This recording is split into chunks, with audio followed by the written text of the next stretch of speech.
What's going on, guys? Seth and Chevy here. We just watched episode 9 and 10 of season 1 of Kaiju number 8. We're catching up, so we did 2 episodes at once, so we will be talking about that here. We'll go full spoilers ahead, so hopefully you've watched these 2 episodes. And we are nearing the end of the season, I hear, with it being 12 episodes. And with what we just saw, I get that it's definitely wrapping up because a lot of crazy stuff happened in these 2 episodes. I'm glad we watched them back-to-back as well because they kind of felt like one big thing that happened. So yeah, we'll do a real quick recap. Basically, the third division's base gets attacked by a kaiju, a dai kaiju, that's a humanoid. He has a bunch of wyverns with him, a bunch of yoju. He's a hanju, right? That's how they say it. I think so. Yeah. And, they get attacked, so everyone's in full alert. Everybody's getting on the defense of trying to draw the kaijus, who already seem to be just attacking the base alone, away from civilians. Hoshina is instantly met with the Hanju, who is leading the wyverns. He is a humanoid, and he basically is looking for the most powerful human he can find because he's going to try and kill him. They go off on their own fighting at first, while the rest of the division takes on all the Yojus, who are flying types. They find out quickly that the front of them is armored, and they have to attack them from behind. They're trying to figure that out, but then we find out that Kikoru was given a melee weapon because she is basically the third most powerful person in the division, and it is a giant axe that is not necessarily to her liking, but everybody else seems to think it's fitting, as she is a very in-your-face aggressive fighter, and she shows that with the Yoju. She's running around, she's chopping them up with this axe and just ripping people apart. And she starts like a sonic blast attached. It has a sonic blast attached to it that she can use as she's slicing or preemptively hit it while she's swinging at someone to hit them still. And she's assisted by Tachikawa. I'm should I call him Reno? Should I call him Tachikawa? We all know who he is. Who starts using ice rounds to basically slow down the Yoju, and then other people start taking that as well and start working together. We got the other 2 guys, forgot their names, working as a team as well, not trying to be shown up by Kikoru and Tachikawa. Yeah, so they're taking on the Yoju. Hoshina, vice captain, is fighting the Hanju, and basically he's super armored. He's really strong, aggressive. He punches like a meteor, as he said at one point. And they're kind of going at it for a while, kind of finding out what each is capable of doing. Hoshina eventually starts cutting between the parts of his plates. And then, long story short, as they're fighting, we get some backdrop on Hoshina. Basically, he's a blade expert, and everyone's telling him, there's no room for blades, really, in the modern world. You're kind of useless, even if you are really good at what you do. And Mina kind of saw opportunity in his skills because she's basically a heavy weapons expert, and she needs somebody who can basically get in there and clear the path for her as she's shooting stuff. And so, that kind of comes up. But he is able to defeat the kaiju, but then the kaiju turns into a whole new form. In the first of the 2 episodes, Kafka's not really too involved outside of on the radio kind of telling them what's going on, how they work, stuff like that. So he is helpful, but he doesn't really have a whole lot of presence in that episode. It's mostly just the third division fighting them off, and they start driving back the Yoju. So it's basically just Hoshina fighting against the Hanju. So he defeats the Hanju, he thinks, and ends up turning into a gigantic, kaiju, very Godzilla-esque. Yeah. And he finds out quickly that he's not really equipped to fight. Well, he doesn't find out. He knew.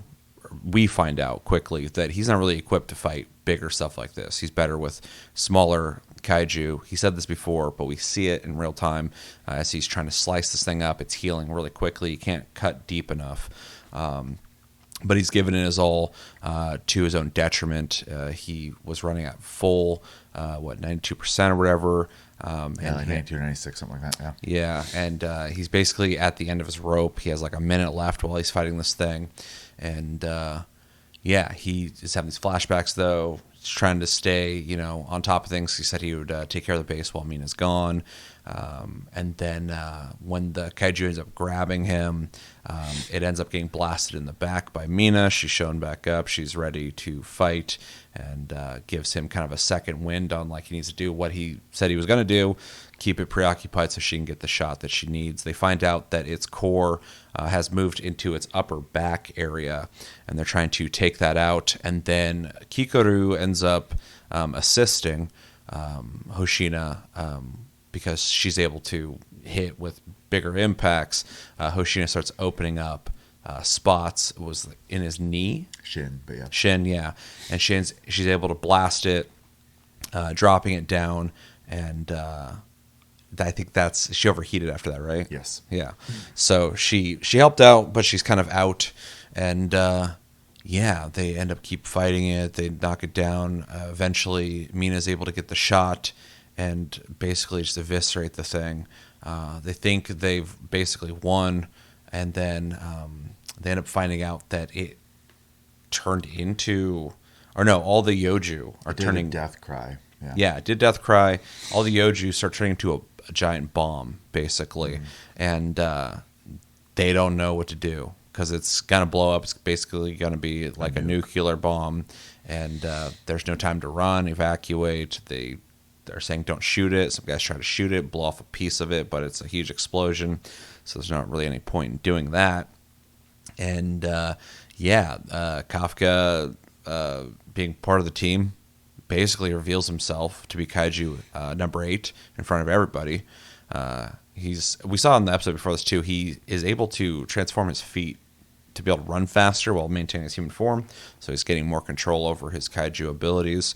But he starts running. Hoshina's like, what the hell? Why is he running so fast at like 1%? Yeah. And then he fully transforms, uses rocket boosters to fly up, punch the bomb into higher orbit, and then drops down. It explodes. It does a lot of damage that we still haven't seen fully how much damage it did. And he falls back down. I think he ended up shielding some people from the explosion, from his aura or something. He was just standing there and blocking. The wind was just cutting around him, all that shit. And then at the very end of the episode, Mina and some of the soldiers end up saying that he's basically under arrest. And, of course, he's not going to fight back. So he lets himself, I assume, be apprehended. But yeah, they have found out who Kaiju number 8 is. We will find out what happens with that. That's a huge reveal. The cat's out of the bag at this point. I have a feeling they'll use him in some way, but we'll find out. And gigantic, huge 2-episode fight with mainly Hoshina fighting the shit out of this Hanju. What did we think? Yeah, I mean, it was basically just 2 episodes of a spectacle. So I enjoyed it. I like the very larger than life fight basically we got with the entire division involved, which was fun. There's also kind of these interesting little reveals we're getting as we're going. Yet another new kaiju shows up. It's able to control the other ones, which is not a common thing either. It's also able to speak. Yeah, it can speak. It enjoys combat, which is not a trait as well. Even the wyverns were working in teams, which is not common for them either, because at one point they were getting ready to shoot one in the back, and another bursts out of a building to protect it. So yeah, and Kafka had brought up that before, when they've attacked, they always attack alone because they have pride or something.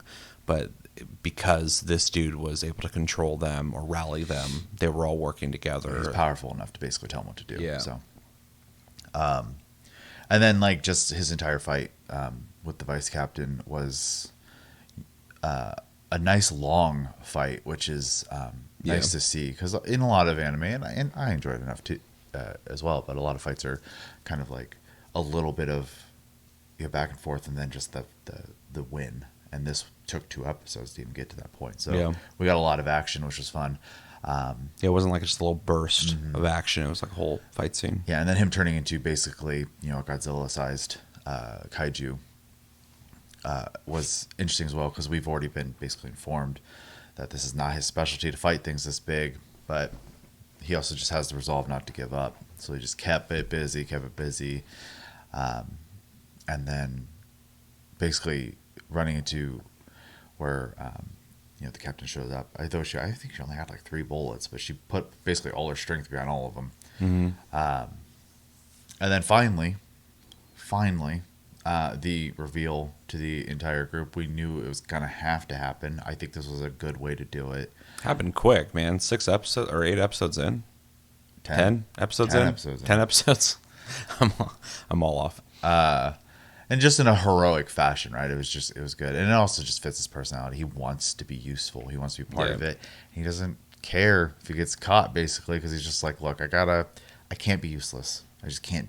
Like, even if this is the enemy, I gotta be useful. So, and then the axe was super cool. It was a nice a way to because the first time I saw the axe, I'm like, okay, she's just gonna have an axe. She's gonna basically me smash everything, but the shockwave part of it makes it a little more interesting, because she can use it to like propel herself. She can use it to do a second impact, during hits, stuff like that. So it's a lot more fun, I think. It also gives her, in an anime sense, more characteristic to her fighting, because so far what we've seen from her is that she's doing what everybody else does, but just better. Yeah. She can move faster, she can jump around quicker, she's way more aggressive because she's more powerful, but she's still just shooting everything like everybody else.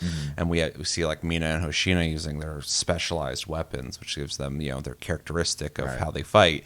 And so to give her something finally, I think is interesting as well, because now she has something that differentiates her, other than she's just better than everybody.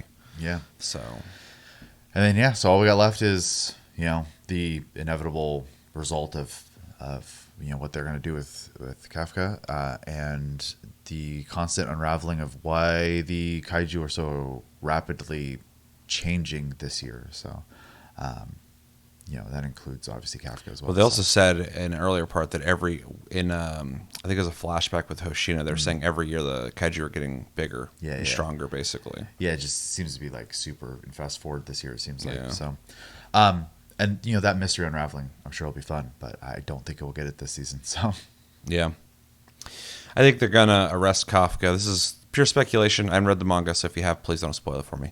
I think they're gonna arrest him. They're gonna see that obviously he's working with them, but they're gonna recognize that kaijus are dangerous and he could turn on them at any moment. So they're gonna use him with the caveat that if he does anything that's threatening, they're gonna kill him. I think that's what's going to happen, but we'll see. I think the two will back him up too. Yeah, because he's too powerful for them to obviously just be like, "Oh, get out of here, or we're going to kill you." So, and they've gotten to know him too. So obviously, they're going to be invested in him emotionally.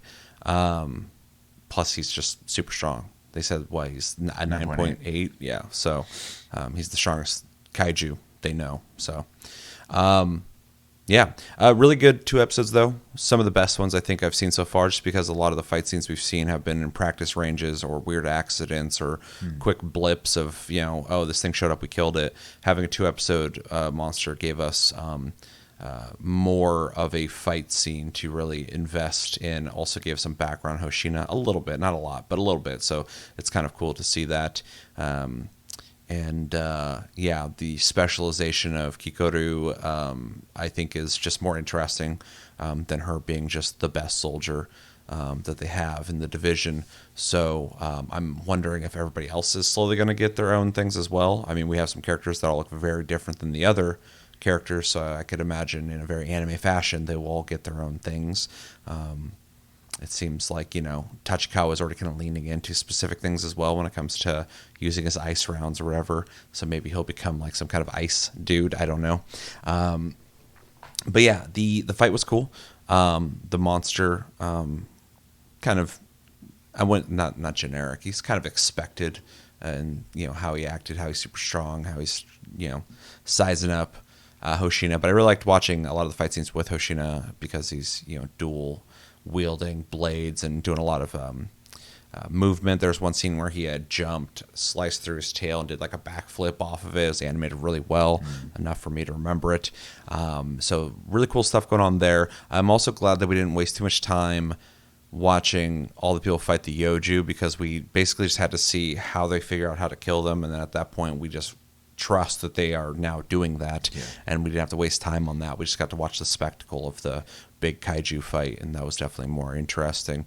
So yeah, Kikoru specialization's cool, the axe is cool.